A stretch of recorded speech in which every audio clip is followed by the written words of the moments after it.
People say we're addicted to our phones, but I think it's deeper than that.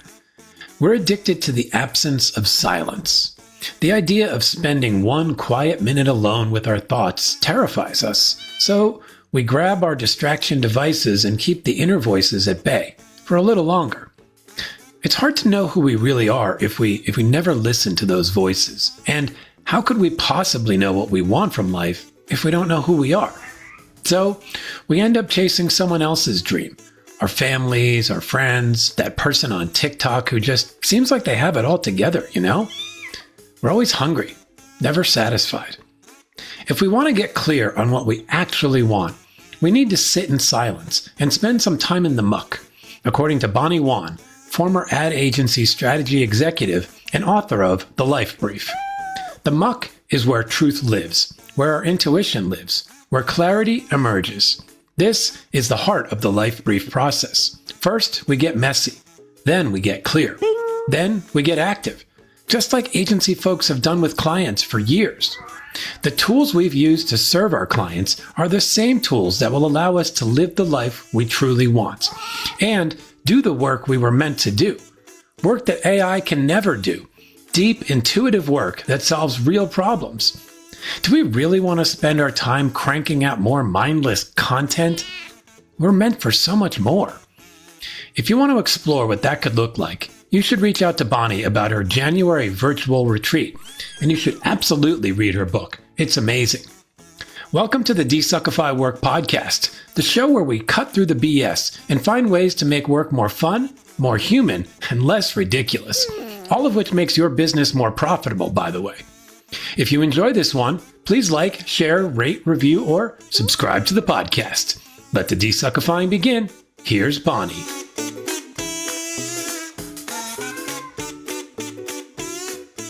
Okay, Bonnie Wan, welcome to the DesuckifyWork podcast. Thank you, TJ. By the way, I just want to say how much I love the name of this podcast. Well, I appreciate that. It was one of those names that definitely, once it arrived to me, I was like, yeah, that's it. That's it. Let's do this. Clear. Yes. Clear, and such a great mission and mantra. Yeah. And as others have said, I think there's plenty of work to be done. Oh my gosh. Yeah. And we'll dive into that. Before we start diving into all that good stuff, you want to give folks a little bit about yourself? You know, what do you do for work? How'd you come to be doing it? All that good stuff. Thanks. I've had a big transition in 2024. Before that, I was a 30-year career brand strategist. 25 of those years spent at the same agency in San Francisco, California. And the last 8 of those years really stewarding strategy there as a partner and the head of brand strategy. And I had a book come out in January of 2024, and that opened up a series of pathways that were invigorating, exciting, terrifying. And in the middle of that year, I made the leap from career to vocation. So instead of brand strategy now, I am a leadership and life strategist. I like that. And your book is awesome, by the way. I recommend it highly, The Life Brief. And we can talk more about it. But my take on it was, first of all, I listened to it and it's your voice, and your voice is great. It really sort of reinforces the message. What I love about it, obviously, I worked in advertising as well. So like the language of a brief is familiar to me. But it, you know, you use that brief and you invite others and talk about others using it, not to like, these are big things you're dealing with, like your relationship with your husband and big like work challenges. Like I think that's the stuff that most of us are trying to focus on, the weighty stuff, and the Life Brief really gets into that. So I love that. Yeah, thank you. Thank you for that. My voice is probably an octave deeper today because I'm sick with the flu, but thank you for listening to the audiobook. Yeah. Yeah, it was a massive discovery. I think I had an inclination or a hunch for a long time that the tools that strategists use to help companies get sharp, sticky, clear Yeah. about their greatest ambitions, who they are that's different from everyone else out there. Uh, that those were really useful tools, whether or Yeah. not you're using it for a brand. Yeah. It makes a lot of sense to me. I mean, I've taken some of the tools from sort of the creative side and even a bit of the brief thing, although I just do it a little more as like a way to help people structure like what is the problem they're trying to solve. But I've often said that people who work or worked in advertising have a skill set that is applicable so far beyond it, and I think we're barely scratching the surface of that, and there's so much disruption in advertising. Folks are leaving the business by choice or not, and wondering what else can I do, and some folks have this sort of trap that they're in where it's like, I only know this one thing. And it's Mhm. like what I think you're describing is actually like, no, like depending, every part of advertising, you learn some skills that are very useful for places outside of that. What sort of turned the light on for you? What helped you see like, oh yeah, this works outside of advertising? I've always said to people long before I discovered the life brief in Yeah. that it's in, is that advertising is such a wonderful springboard career. Mm-hmm. Is you get a view of so many different industries and categories, Mm-hmm. different types of companies, leadership teams, different approaches to business, Yeah. and of course, creativity. Those are all universal skills, even in the moment we're in now, is terrifying for most of us, right? Yeah. Yeah. In terms of how rapid and accelerated the change is, and then how volatile businesses and politics and the world and wars, Yeah. the military calls it VUCA. I think we've all heard that term, Yeah. Yeah. right? Volatility, unpredictability, chaos, ambiguity, all the scary stuff. Mm-hmm. But it's inherently human to be strategic. So we don't use that word strategy just in human terms, but it's really about clarity.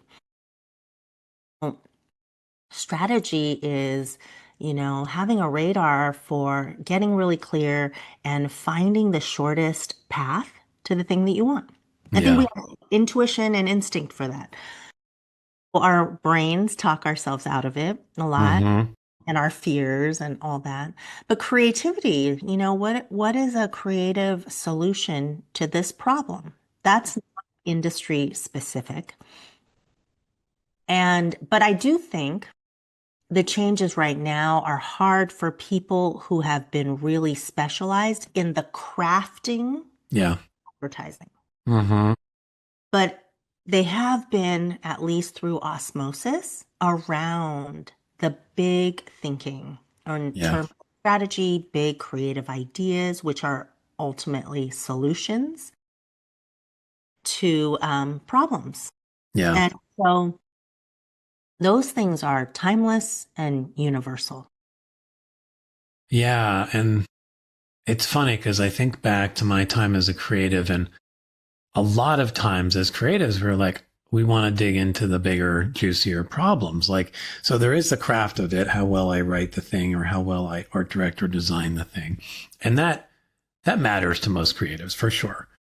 But a little bit upstream of that is this problem solving muscle. And to the extent that it gets used on things that feel important or big, that's when a lot of creatives get excited. I mean, it's the reason, there's like, let's come up with the campaign and then like, let's come up with these wild, non-traditional ways of presenting it that a lot of creatives get excited about. Like it's a thing that's not an ad, but it somehow becomes an ad, right? And that's what I think you're kind of getting at. What I hear in that is we're using our brain in this way to, I mean, you could even call it craft, to craft solutions for these interesting challenges. And like, why not do it for our life? Why not do it for our career? Um, why not craft your life? Yes. You In know? fact, not why not, must do. I think in a Yeah. world of VUCA, right? Hmm. Ambiguity at best. Yeah. Crafting, getting clear and creative about Hmm. how you live Yeah. becomes a necessity.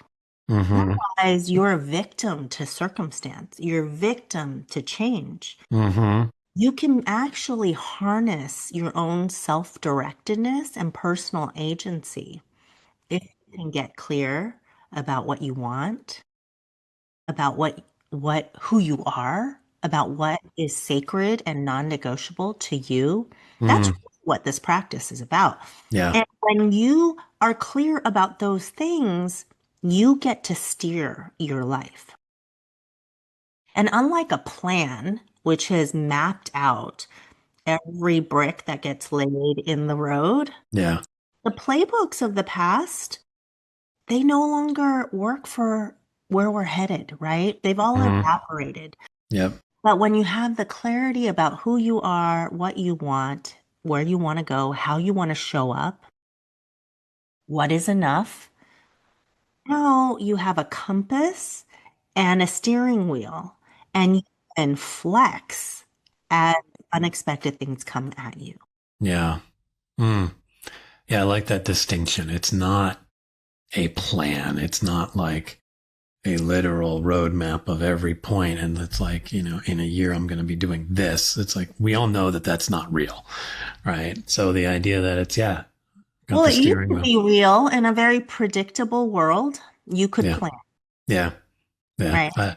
I'm trying to remember when the world was predictable. It feels a long time ago, if it ever was. That's true. um, That's true. yeah. I'm curious for you as you've maybe used these tools to help, you mentioned kind of I'm in this vocation now versus a career. And how has that shifted the way you think about work for yourself? Oh, everything. When you have clarity, it expands your sense of possibility. So when I got clear that I wanted to make the shift from brand strategy to life strategy, just that amount of clarity allowed me to see decisions and actions differently. Where I spend my time, what I chase, what I don't. It already starts to map. Now, that's not a really sharp brief.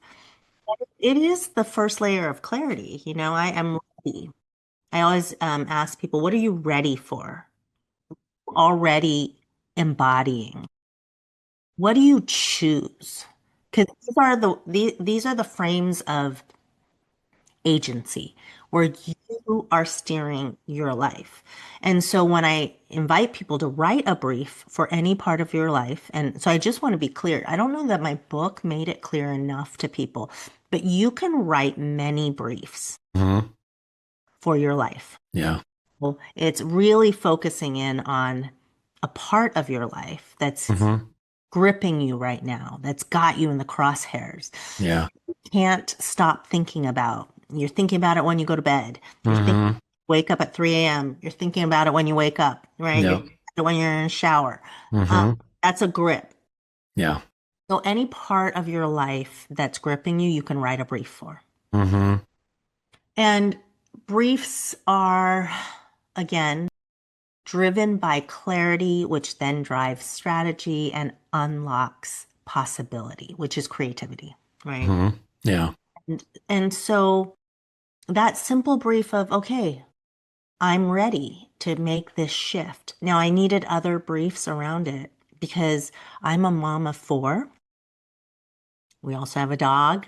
Um, when I make these big leaping decisions, they don't just involve me. And I know that's why people shy away from decisions because the older we get, the more we have at stake, the more people we might be responsible for, Hmm. the more promises we might have made.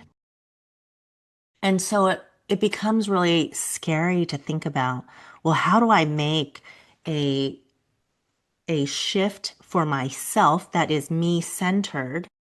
And what do I do with all these people and things that I'm responsible for. Yeah. So I had to have some other briefs to help me. Mm. Yeah. A brief that helped me make the actual leap, which was still messy and still terrifying and full of grief, actually, because I was leaving 30 years of identity, 25-year relationship with my agency. But that brief was a family brief, or between my husband and I, that we were ready to simplify in order to amplify. Now, those words I got from my dear friends, Ophi and Tali. Okay.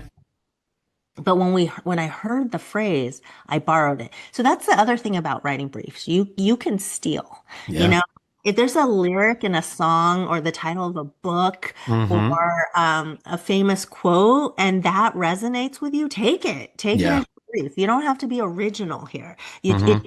has to motivate you. It has to Yeah. activate you. So simplify it in order to amplify meant, hey, you know what? We know what enough looks like. So that was the driving question that got us to simplify to amplify. The question is, what is enough? If we had to make that tangible, how would we express that? And basically, my husband and I came down to two things, one major, one minor. Enough was knowing that we had what was needed to fund our four kids' educations. That was sacred, non-negotiable. Second, which was more minor, was anytime I step into a grocery store to buy the nourishment for my family, I did not want to choke on, God, can I afford this week's groceries? Yeah. Now, in America today, that in itself is a privilege. Yeah. But that was my bottom line, you Yeah. know? And once we got really clear and tangible about what enough looked like, we realized we had more than enough. We can actually consolidate our lives. Yes, that meant financially. Yes, that meant materially, but it also meant time, energy, attention, focus. And amplify meant have impact. That was the shift from career to vocation. Yeah. Career was really testing the bounds of what I could achieve, but vocation is about not just being the breadwinner from a tactical standpoint, but also having a sense of fulfillment that I'm taking all my gifts and everything I've learned over 30 years, and I'm impacting people in deeper and more lasting ways. Yeah. Hmm. There's so much interesting stuff in what you've been saying. I mean, the first thing that grabbed me was this idea of choice. Um, it shows up a lot in the work I do as a coach and then in my own life where you realize you're not fully present for some of these choices. You're not really there. You're just moving, you know? Um, and I had a client earlier that was around this idea. And it's just like, oh yeah, I can be there. I can be fully involved and present in that choice. And that doesn't mean that things were just going to go perfectly and smoothly based off of that choice, but it does mean I am crafting my life in that moment versus what feels, I think for most of us at some point, we're feeling like I'm either just caught up in the wave of all this chaos and craziness, or I'm just constantly reacting. And yes, I'm making choices, but they barely feel like they're connected to at least the front of my brain. The back of my brain is just in automatic mode. So that's a really interesting concept to me. And what do you think helps get us into a space where choice feels available to us? Well, that's such a juicy question. Because most of the people I work with, no matter how conscious or illuminated they are, we all have a limiting thought or a belief that holds us back from recognizing that we have as much choice as we do. So many people I meet, I just want them to know that they have more choice, more agency, and more power than they've been conditioned to believe. And I think we live in a culture, and we're feeling it right now, the squeeze, um, the current systems and powers that may be win. They win as long as we feel powerless. Mhm. We choiceless. Yeah. We feel like victims. That's why isolation is such a good power move. And I mean power strategy, right? When you isolate people, they feel weaker. They Yeah. feel alone. Hmm. They don't feel empowered. And Yeah. that's why building community, bringing people together in new ways, not just the old ways that we gather, is really important for Yeah. unlocking a sense of possibility and choice. Mm. And so my book is really great for anybody to life brief, do this practice, get clear, get going on their dreams or what, and dream sounds too big, but I mean anything that you want, right? Yeah. And play in small, practice in small increments. But doing it in your own space at your own pace, that's wonderful. Real power that I've discovered this year is doing it with others. Hmm. Because there's an accountability and the community opens us up to see that we have more choices because we start to Yeah. look at how other people, the choices other people are making. And Hmm. it might not be my choices, but just seeing them harness their own agency, Yeah. their sense of choice, it's the light bulb. Yeah. Yeah. And it's energy. I mean, I feel the energy just Exactly as you right. describe it, you know? Yeah. Um, that's a really interesting point. I mean, because I can see taking on a life brief as a solo project, and it can be like it sounds like I think it can be super effective there, right? Yeah. But what you're opening up here, I think, is really culturally relevant because as you talk about things like power and all that, there's even just underneath that sort of the loneliness epidemic and the disconnect so many of us have been feeling in some way, shape, or form since COVID, really. And maybe even before then. Technology, I think, has found ways to isolate us. And I think there's just so many different ways that as humans we're responding to this feeling of isolation. And you're offering a path forward that feels way more um, nourishing than many of the paths that we're taking sort of by default because we're just not seeing the power, right? You know, I think about terms like Gen Z has this term of just rotting, right? Like sitting home and rotting. And like on some level, it's like, okay, self-care, good. But there's also, I think, a bit of like fear as a sense, you know, as a reaction to a lack of ownership and power that says, all I feel like I can handle right now is spending the whole day in bed in my sweats. And like, okay, but at some point, if you're building a life of any kind, we gotta we gotta put on the daytime clothes and we gotta do some things. And what I see in the brief, as you talk about it, as more of this unified effort with others, that really starts to open that up. So how does that?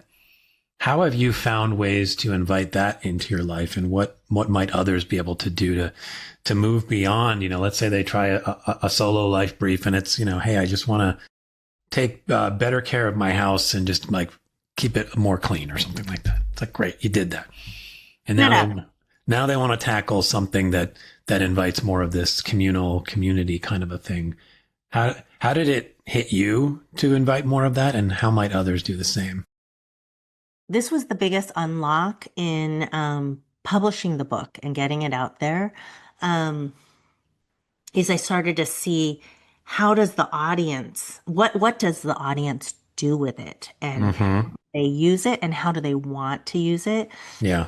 And it started even before this book, as you've experienced it, came out. I used to have these little pamphlet, it's like a zine but a little paper workbook that I used to sell in bundles of three by myself. My fulfillment was my closet Yeah.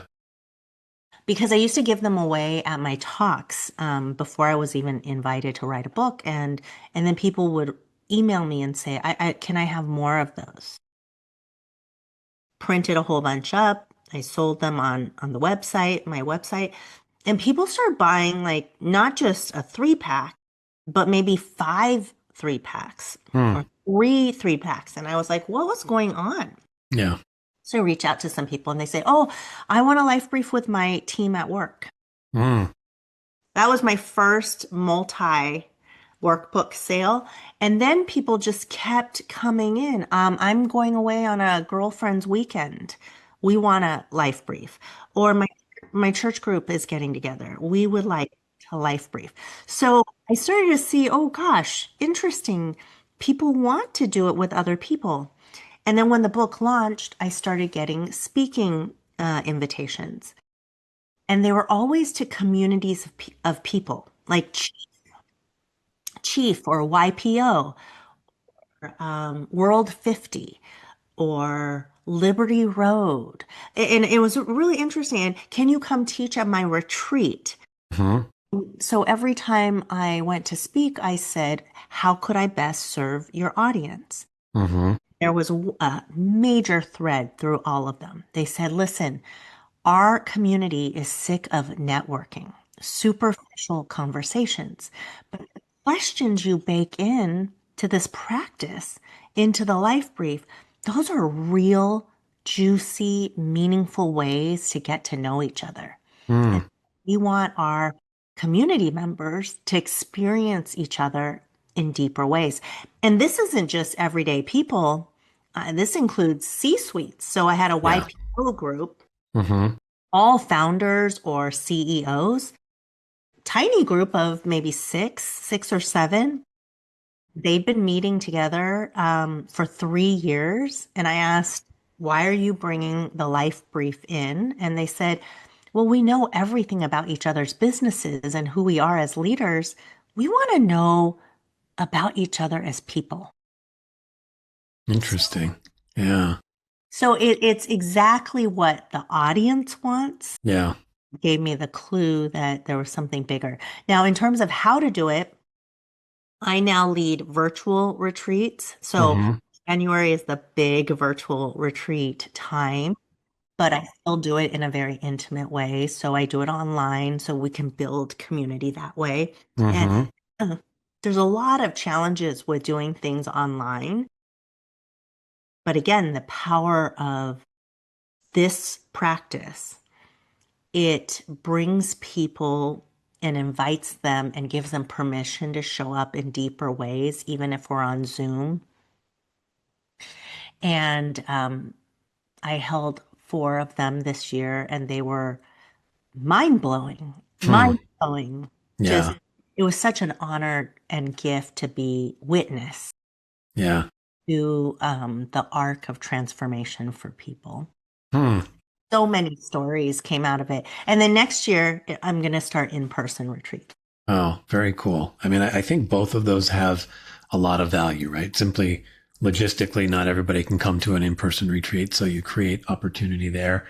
You may get an interesting, diverse group through a remote thing in a way that you couldn't quite put together in person, which is really interesting. But coming back to this idea of like just getting that one connection where it's like, oh, I see something in there and I feel energy from how they cracked something.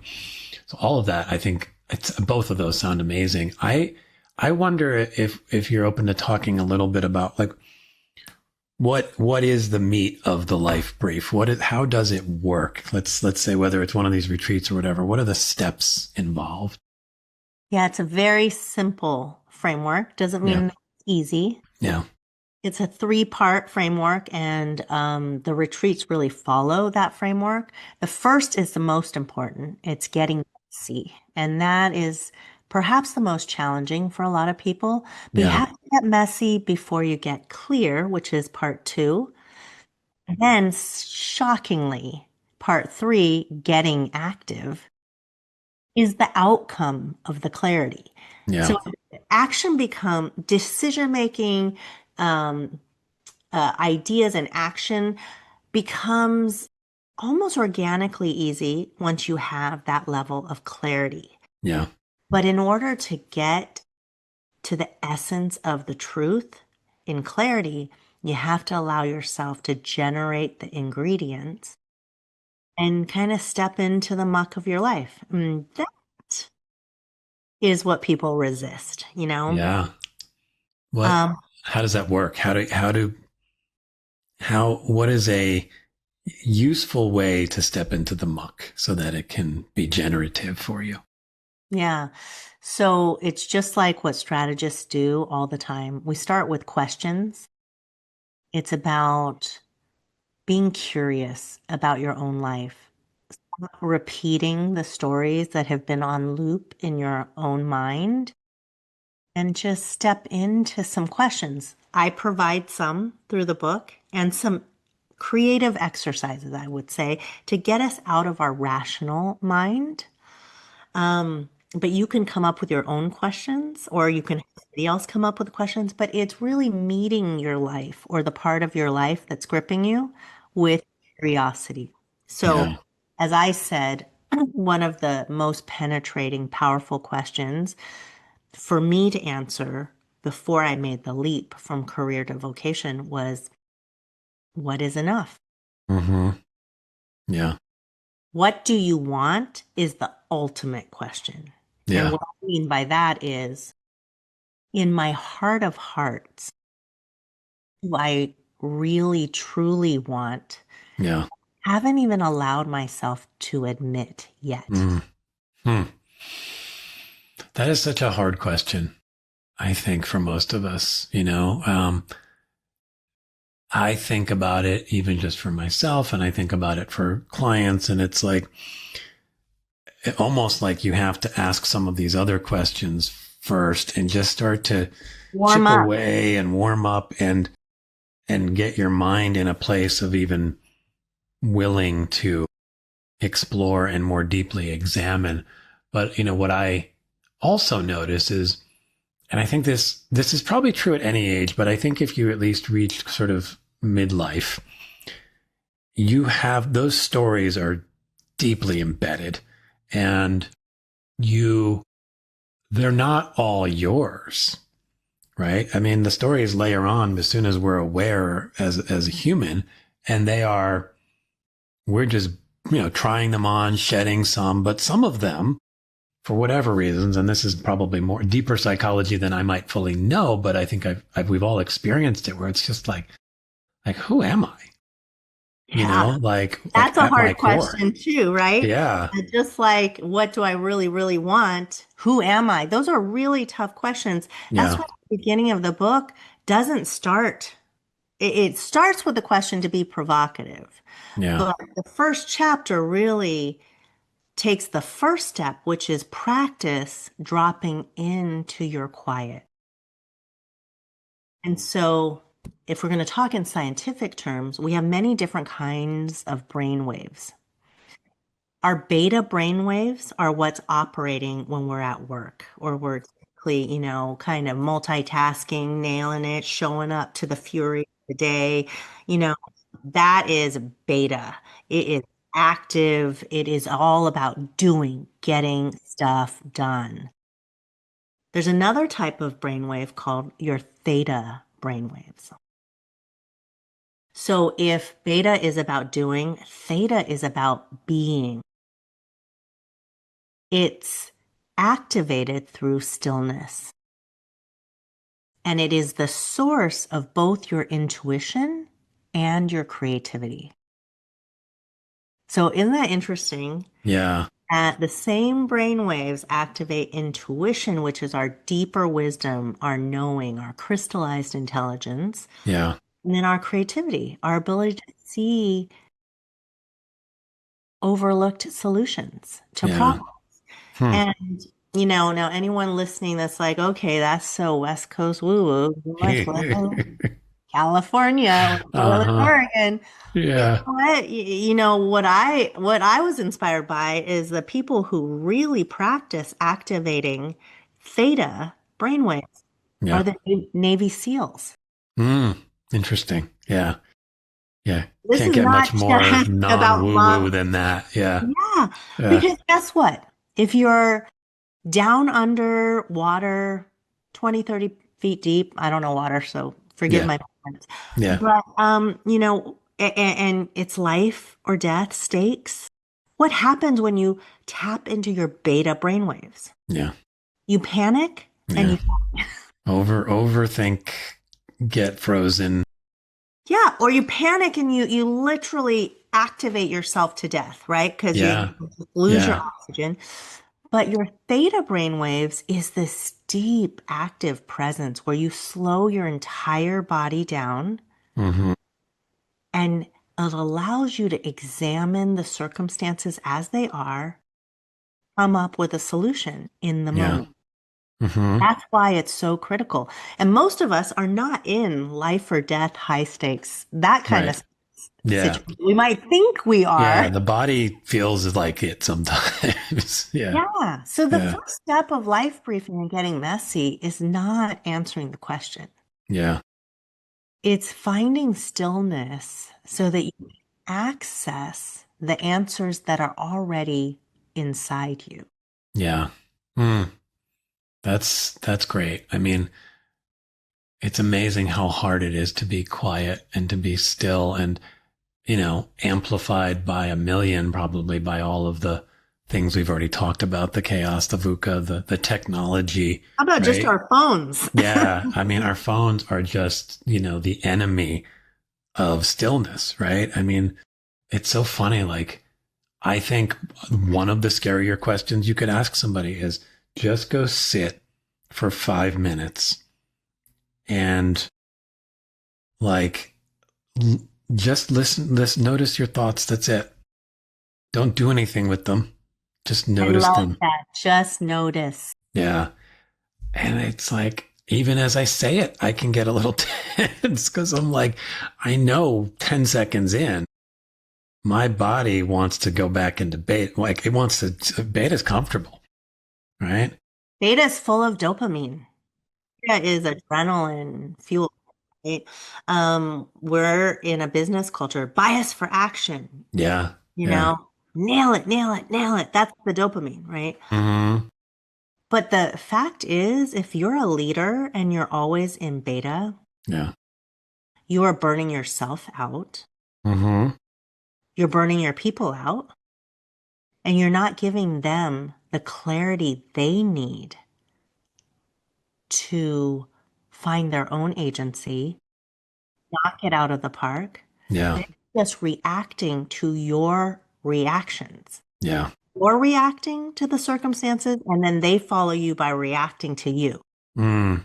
Yeah. God, feels like a, I don't know. it's just like this domino thing of like boom, boom, boom, boom, boom, boom, boom. And what you're describing, it makes me realize like part of the reason work sucks so often is it's like, what are we even doing?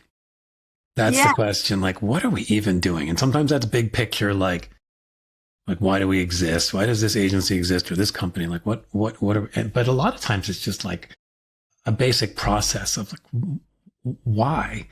And you feel trapped in that because of everything I think you just described, the reaction and then the reaction and the reaction. And it's just this sort of repeating loop. And there is culturally, and this is probably maybe more so in a Western way, but I think this might show up in other places too, where it's to be effective is to be productive. To be productive is not only to be productive, but to look productive, to act as if you are productive. And being still does not look productive. It's actually very productive, I think, as It's you, more productive because you're going to leapfrog. You're going to make right. quantum leaps. Yeah. But we're so uncomfortable with it.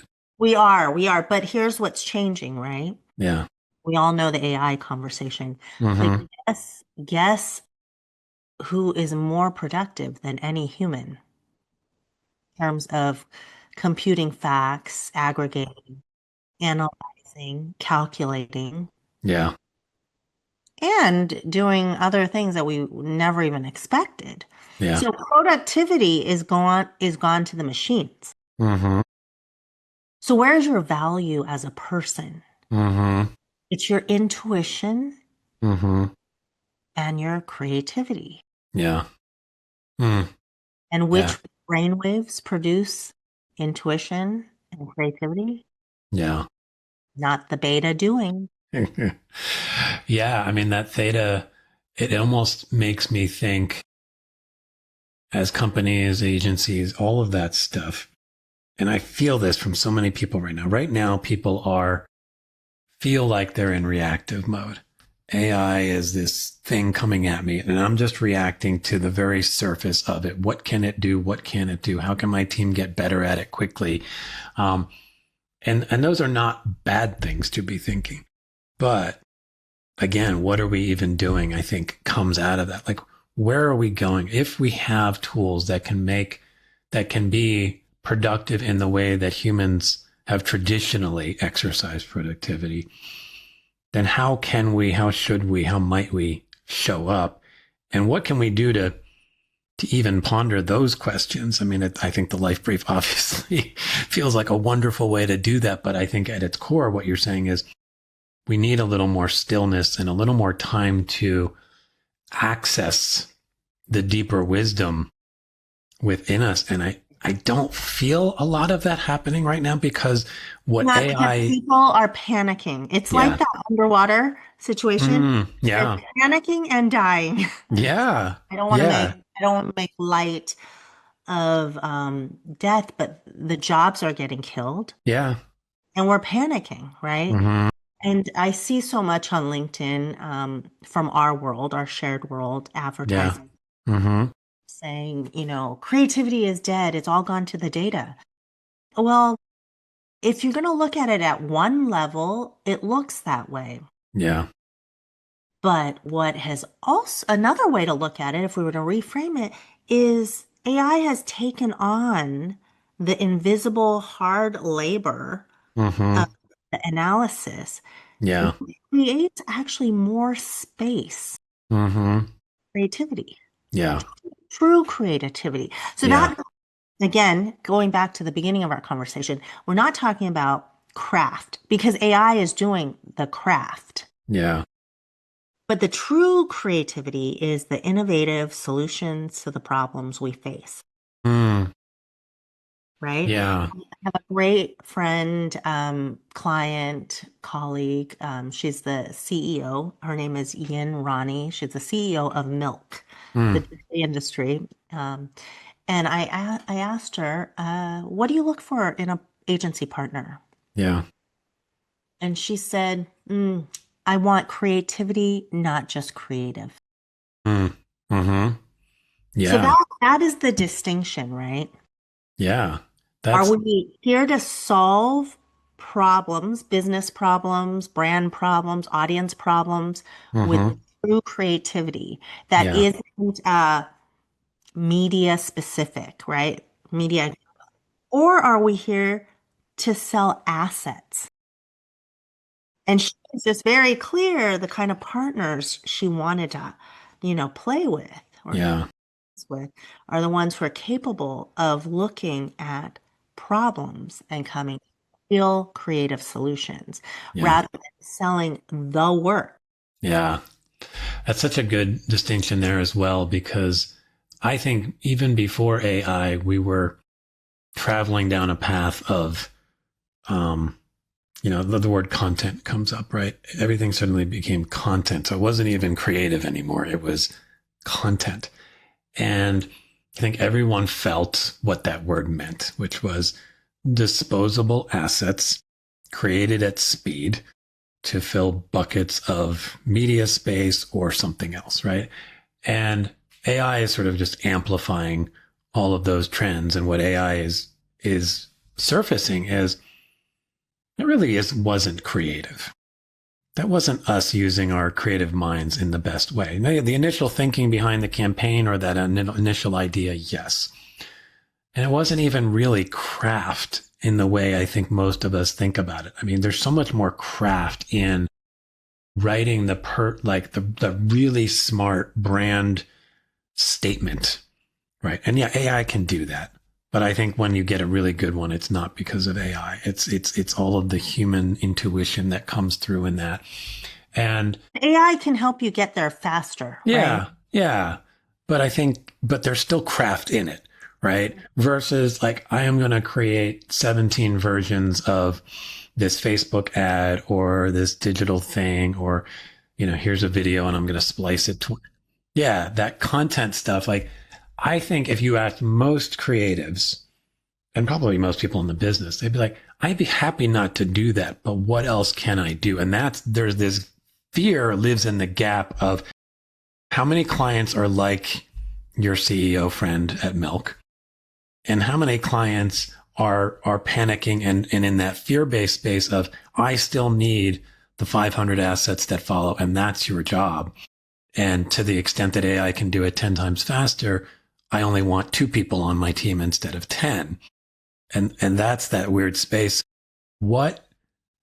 How do we life brief the relationship with our clients to maybe have the conversation that really needs to be had, which is, who do we need to be right now? And who do we need to be to each other so that we're serving something bigger, better, more productive, if you want to use that word? Yeah, it gets down to the central questions, always questions for me in this, Yeah. that have always been leadership questions. Mm-hmm. What business are we really in Yeah. today? Yeah. What business do we want to be in tomorrow? Yeah. What's the real problem we're solving for? Who and what matters most? These questions are not going to go away. But see, what they require are theta brainwaves.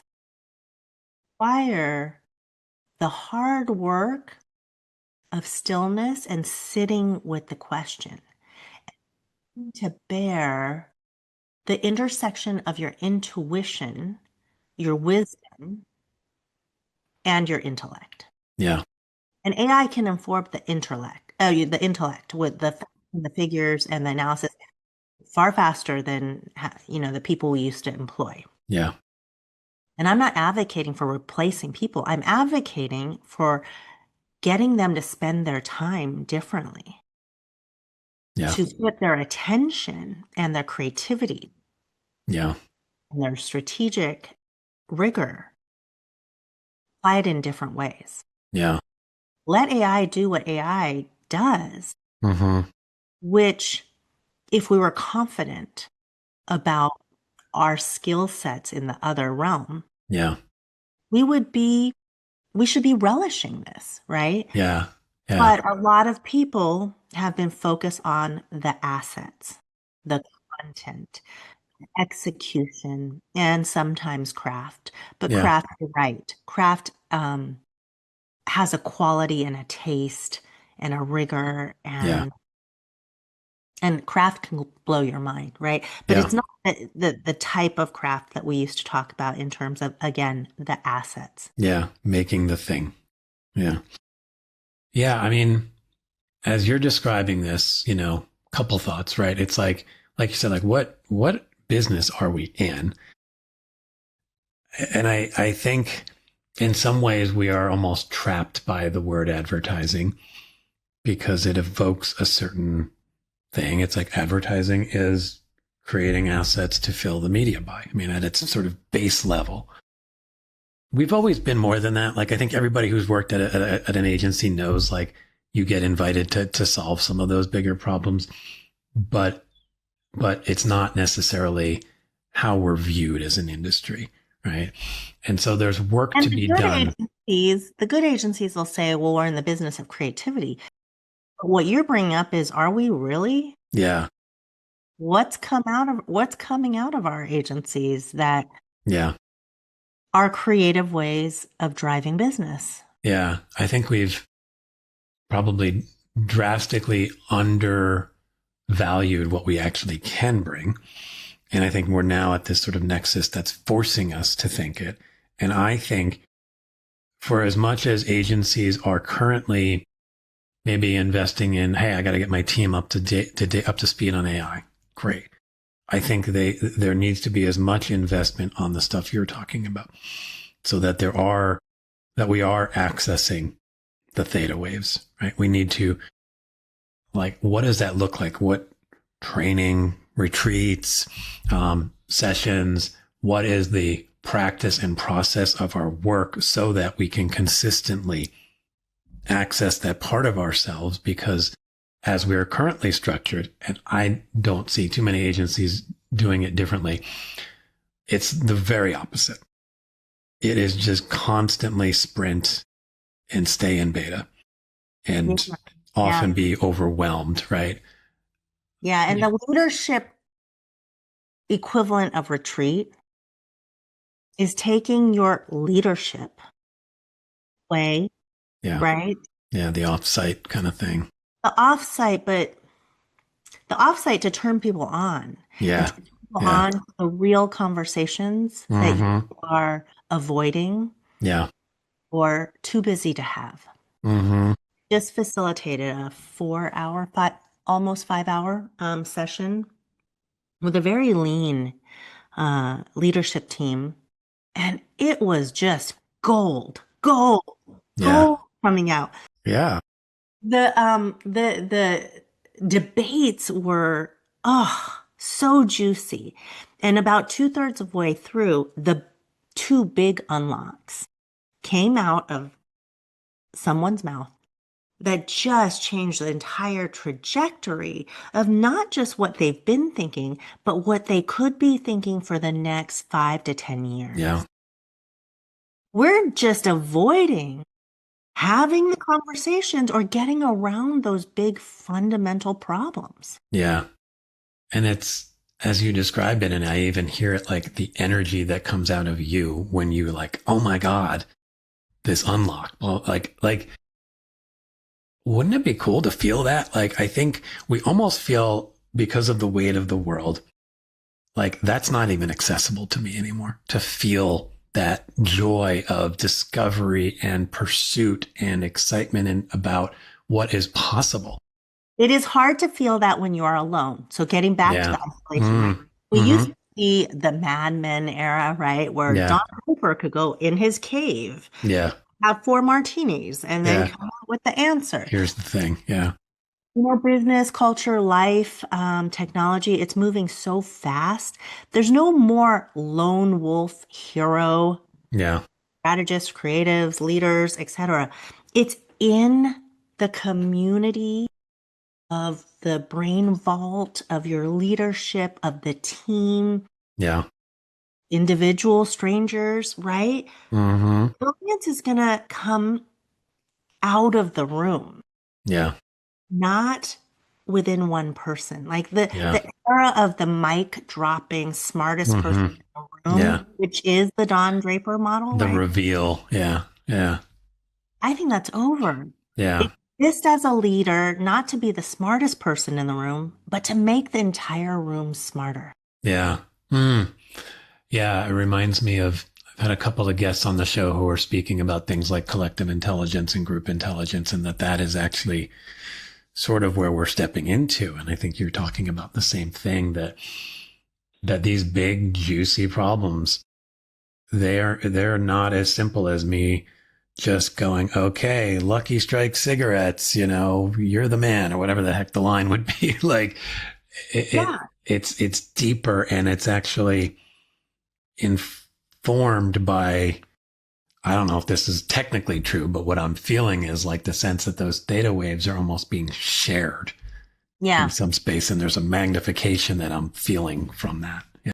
It is not golf. It is not baseball. Yeah. It's basketball. It's jazz.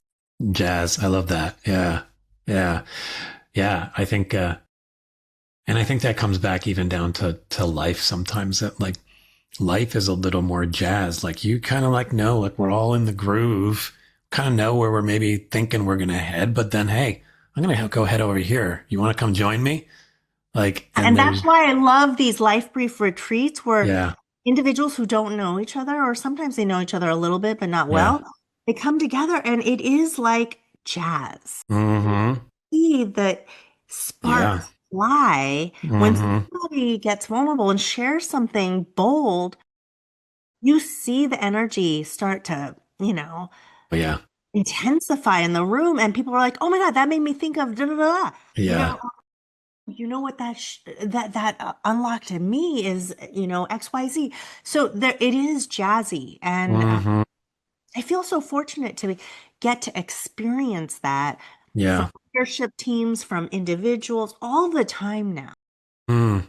Yeah. I mean, I can feel your energy around it and it's amazing. And it is contagious, right? Because I'm energized by it too. And it's a really neat demonstration and just two people to show how people together, it affects us, right? And So that's what there's, companies are at yeah. their best. Mm-hmm. They're high energy, high octane places where Yeah. people are fueled. Mm. So what does this mean for me as an individual wanting to plug into this more if I'm in advertising or any field, but how do I think about my career now? If this is the reality of we need to generate more of that group intelligence, that collective thinking, that jazz, and we need to elevate ourselves into the bigger, juicier problems. How do I navigate that as a person, a creative, a strategist, or whatever? Do the work on yourself that you used to do for your brand, Yeah. right? So Mm-hmm. there's a lot of people in this world that say, "Oh, I do personal branding or branding the brand of you." But that's all a shorthand for saying I help you market yourself. Yeah. Any of us who have touched truly great brands or admired them, Mm-hmm. that they are built from the inside out. Yep. Yeah. You cannot go market yourself if you don't have any clarity as to who you are and what you want. Yeah. But people resist that work because it feels hard. So Yeah. it's not work. Not everyone has the stomach for it, I guess, Yeah. But it's, unless you're forced to. Now, there's a lot of people in well, the yeah. ditch of despair right now, and that's not a bad place. Yeah. It's activating. It's activating. That's exactly right. Some people need to be activated through pain, others by pleasure. Right. Yeah. They're always doing the work. Yeah. It doesn't matter where the source is, what the impetus catalyst is, Mm-hmm. but take the space, drop in deeper, Yeah. Mm-hmm. ask questions, Yeah. give yourself permission to be messy and answer with naked honesty. It's a private practice, Yeah.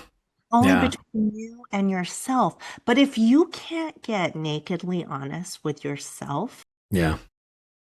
then life as we know it and life as it's going to keep unfurling at us, Yeah. it's going to continue to be hard. Be hard. Yeah. I think, yeah. So choose your heart, right? Yes, exactly that. Yeah. There's a great quote from Anais Nin, I think, says, most people prefer the certainty of misery over the misery of uncertainty. Yeah. I think that's very true.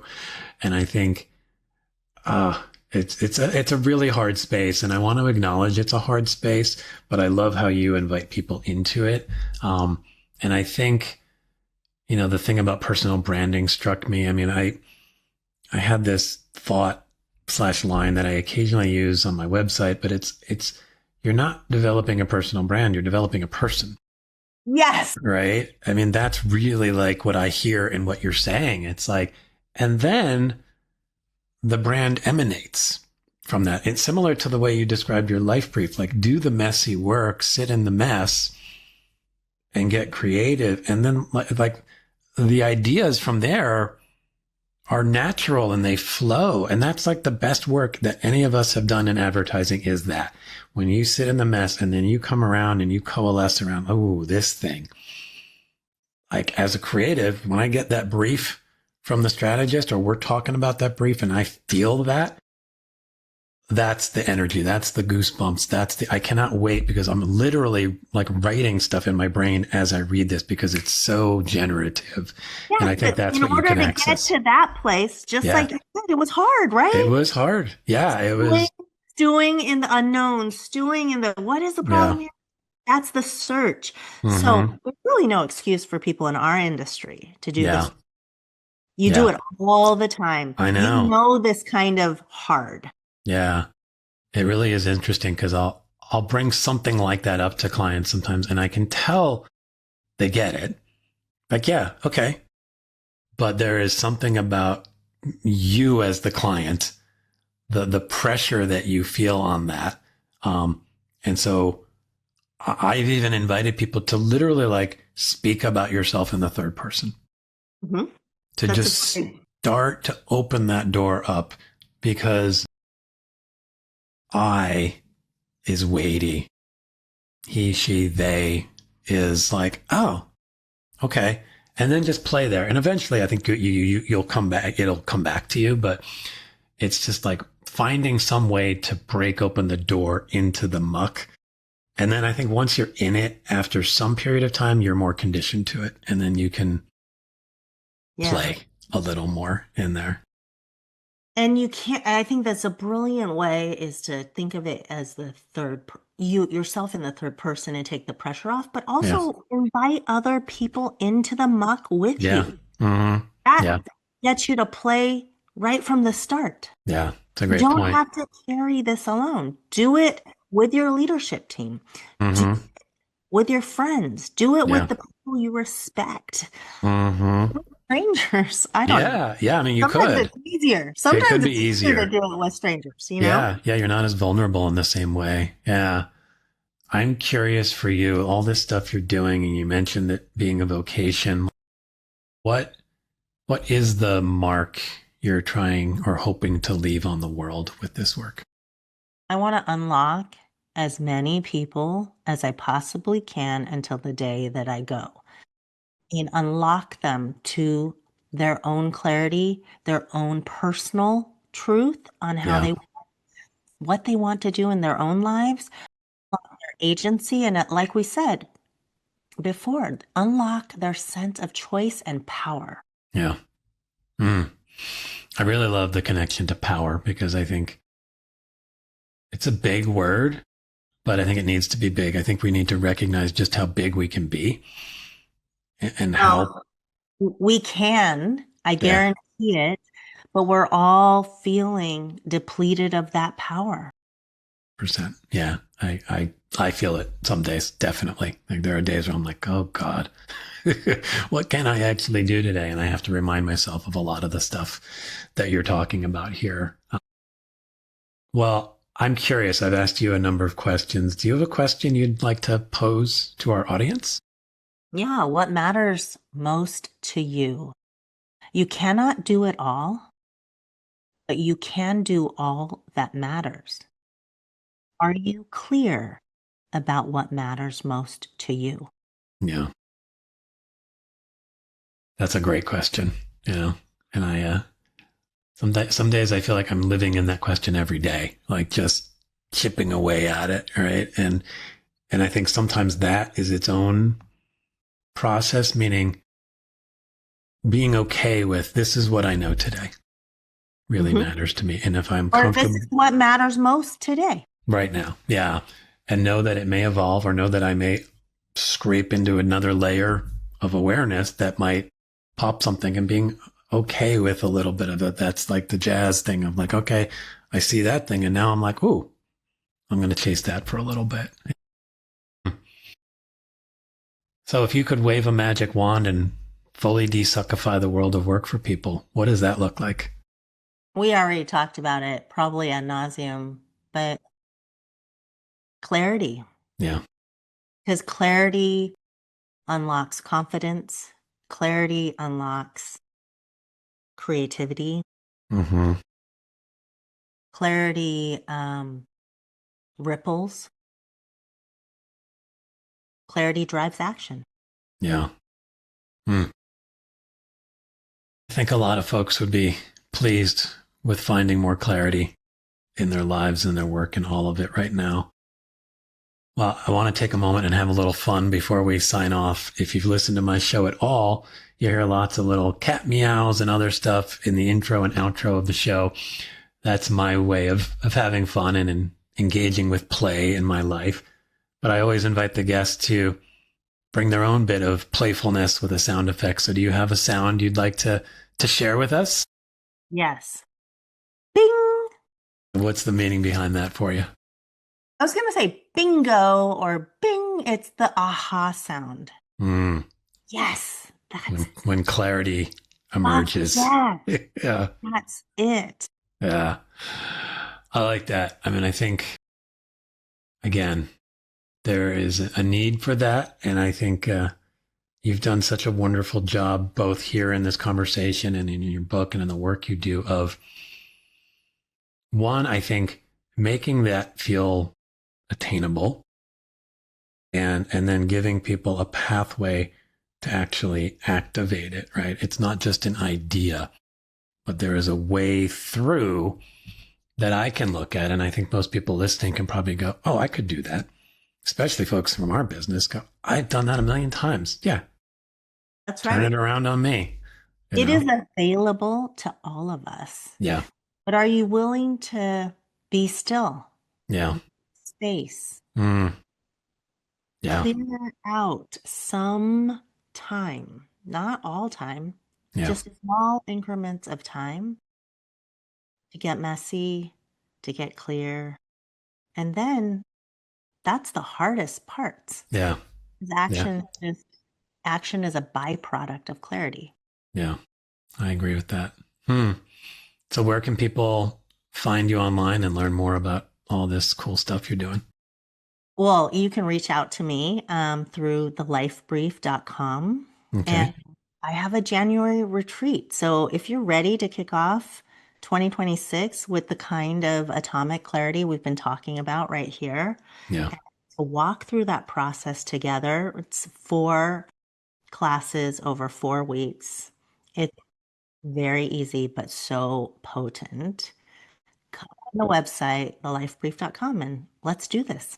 Awesome. Well, I will put all of that info in the show notes so it's really easy for people. Are you active on LinkedIn as well? I am. Yeah. So I'll invite people to connect with you there too. Well, Bonnie, this was just a delightful conversation. It's the kinds of conversations, to your point, I think earlier, that I think we just need more of in the world and work. Just exploring, playing with stuff, experimenting with stuff, seeing where it goes, being open to the jazz of where a conversation can go. Yes, please. Everyone have those conversations. And I know I told you this before, TJ, but you have the perfect voice for the work. Oh, thank you. I appreciate that. That's very kind of you. And with that, I will say goodbye. Thank you. Thank you. Thank you so much. Thanks, everyone, for tuning in to the DesuckifyWork podcast. And a huge thanks to Bonnie for bringing brilliance and clarity to the show. You can follow Bonnie on LinkedIn and check out thelifebrief.com to learn more about her book and the awesome work she's doing. If you enjoyed the conversation and would like to find some calm in the chaos of work, I invite you to schedule a free half-hour discovery session. Type meow in the calendar invite, and I'll also send you a free Desuckify Work t-shirt. Bye, everyone.